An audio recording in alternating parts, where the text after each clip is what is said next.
I'm Kevin. I'm here with Karl Sanders of Nile. How you doing?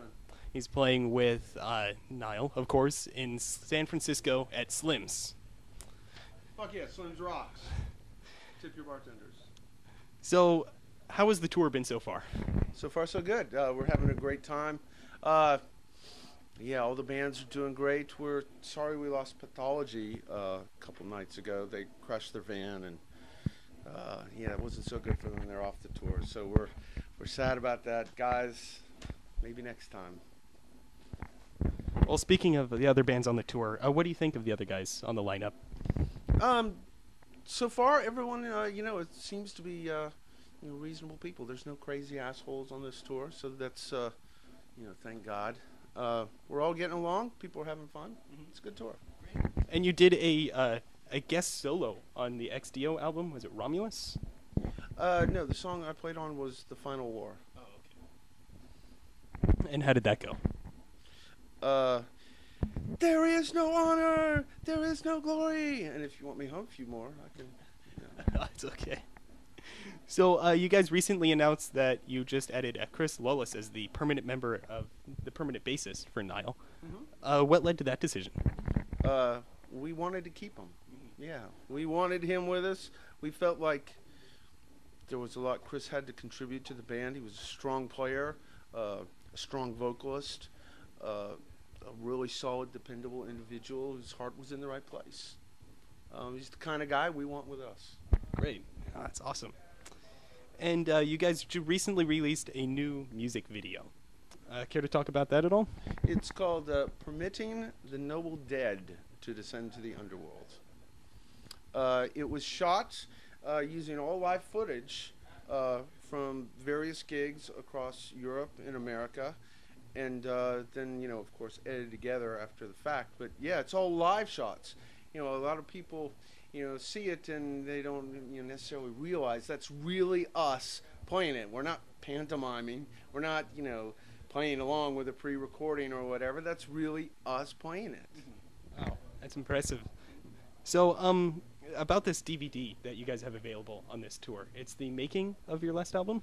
Yes, exactly. It follows the making of the record from inception to completion at all the various places we record at, from songwriting in our homes to the rehearsal room to recording drums with Eric Rattan, tracking with Neil Kernan, mixing with Neil Kernan, the whole ball of wax. Great. Yeah, fun stuff. So your last album, Those Whom the Gods Detest, was released at the end of last year. Do you feel that the release was a success? Yeah, fuck yeah. I think it's our best record yet. And can you tell me a little bit how you achieve the Egyptian tones in your music? How do we achieve the Egyptian tones in our music? I'm looking for a Marty Feldman joke in here, but it's not coming.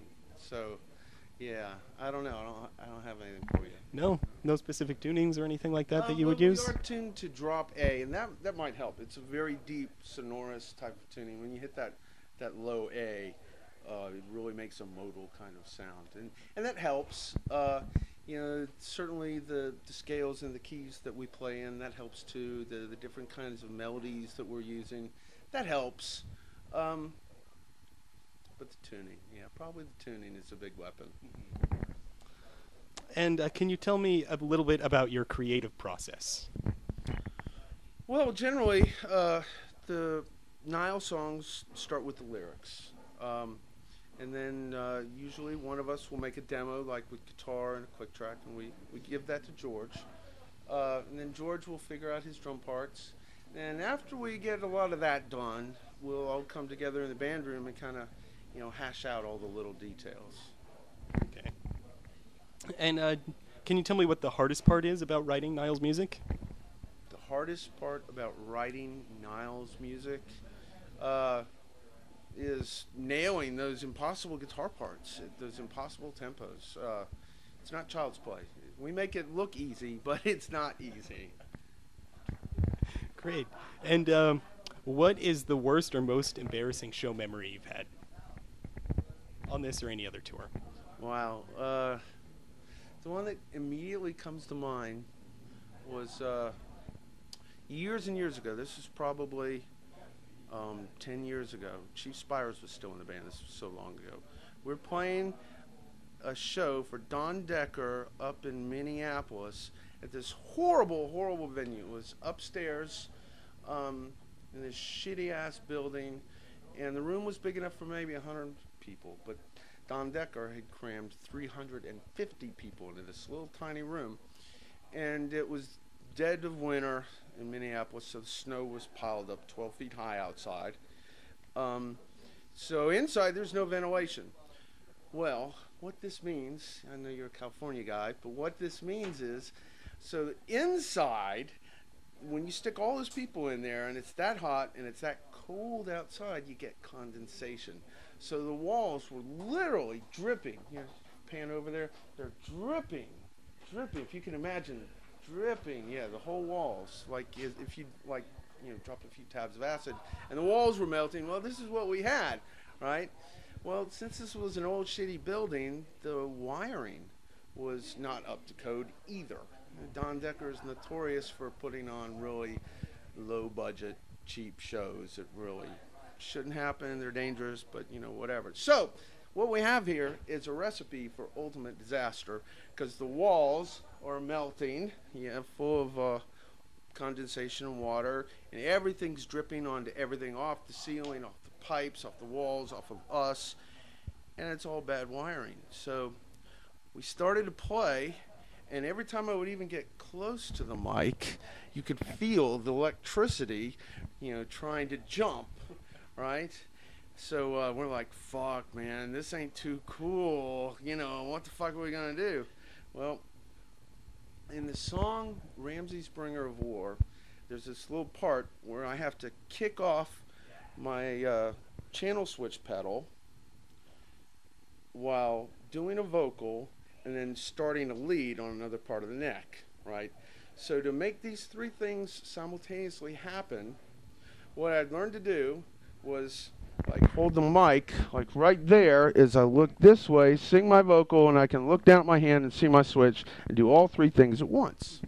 And that's what I did every night for the last, couple of years. We're playing that fucking song. That's how I did that part. So of course, when it comes time in the middle of a song for that part, I'm not thinking about the possible deadly shock I'm going to get. I just do what I'm supposed to do. So I go up and bang! The next thing I knew, I'm laying on my back, and Chief Spires, our bass player, is over me. He's going, dude, what's wrong? Dude. I had gotten knocked out cold. I was flat on my back.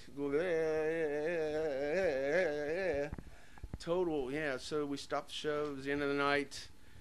And I come to find out a year later that some motherfucker who had been videotaping the show actually stood over me while I'm out cold, going totally electrically, fried, was videotaping me and put that shit on the internet.